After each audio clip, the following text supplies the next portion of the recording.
यार बिल्कुल ऐसे किया। देखो अंबानी की शादी के चर्चे चली जा रहे हैं पाकिस्तान में, कोई चीज उठा के देख लो, फेसबुक, ट्विटर, इंस्टा। यार देखो मैं गिफ्ट से अभी देख रहा था, अंबानी ने अपने बेटे को दुबई के अंदर 400 करोड़ का एक महल गिफ्ट किया है। बिल्कुल ठीक है। उसके बाद अगर बात करें, अनंत अंबानी के ससुर ने उसको 120 करोड़ का घर गिफ्ट किया है।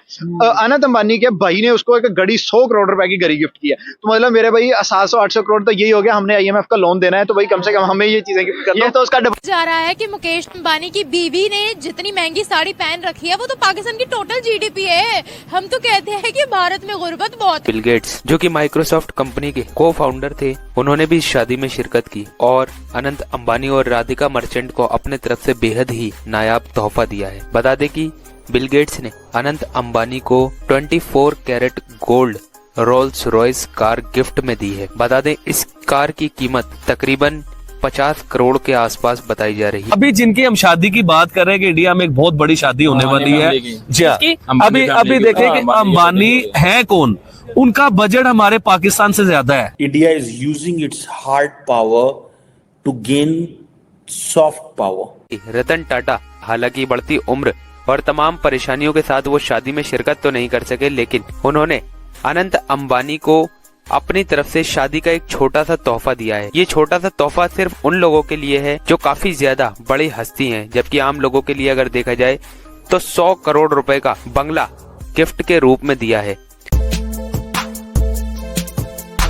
अभी जिनकी हम शादी की बात कर रहे हैं कि इंडिया में एक बहुत बड़ी शादी होने वाली है जी हाँ। अभी देखें कि अंबानी है कौन, उनका बजट हमारे पाकिस्तान से ज्यादा है। ब्रदर बात पता सर क्या समझे, मैं आपको बताता हूँ। एक बंदा है जो जिसने सारी जिंदगी एक नेटवर्क चलाया है, ठीक है, बिजनेस हमारे मुल्क में क्या है, पैसा निकालते हैं बाहर, पैसा निकालते हैं बाहर। भाई हम लोगों ने रतन टाटा और जो है ना ये मुकेश अंबानी, उसने अपने इंडिया को एक दफा दिखाया दुनिया को, ऐसे नहीं ऊपर आया। मोदी ने अगर काम किया तो भाई लोग उसको अप्रिशिएट करते हैं। लेकिन सर वो हमारे मुल्क में पता क्या है, बारी है एक दफा आपकी बारी लेकिन वो अपने बिजनेसमैन को तहफुज देते हैं, अपने बिजनेसमैन को प्रोटोकॉल देते हैं, अपने बिजनेसमैन को पूरा एक जो है ना किसी चीज की तंगी नहीं आने देते।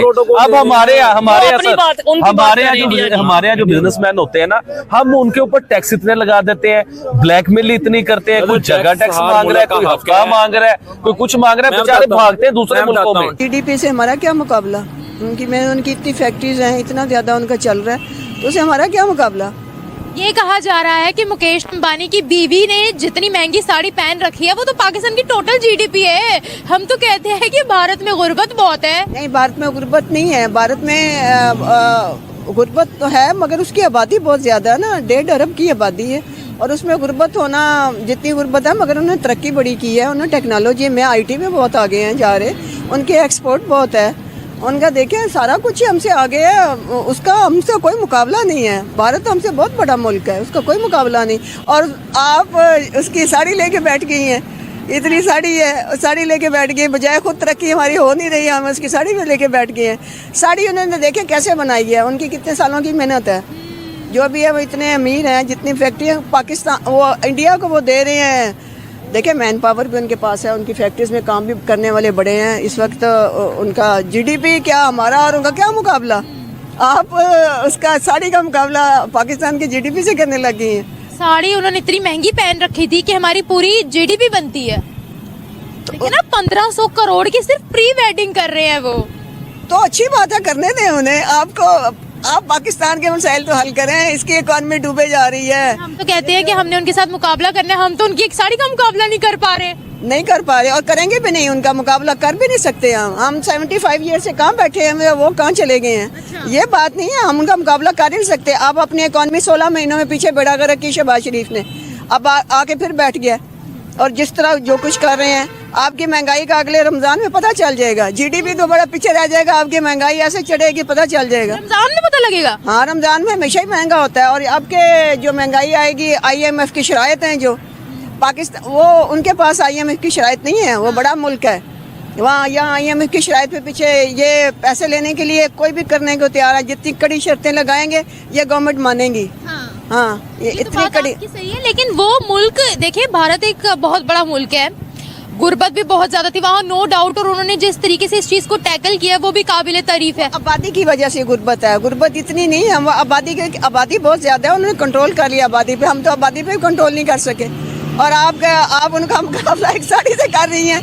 अब पाकिस्तान की इकॉनमी देखें कहाँ से कहाँ जा रही है, और जो बेसिक नेसेसिटीज है ना, इंडिया तो पैकेज देता है मुसलमानों को, रमज़ान पैकेज।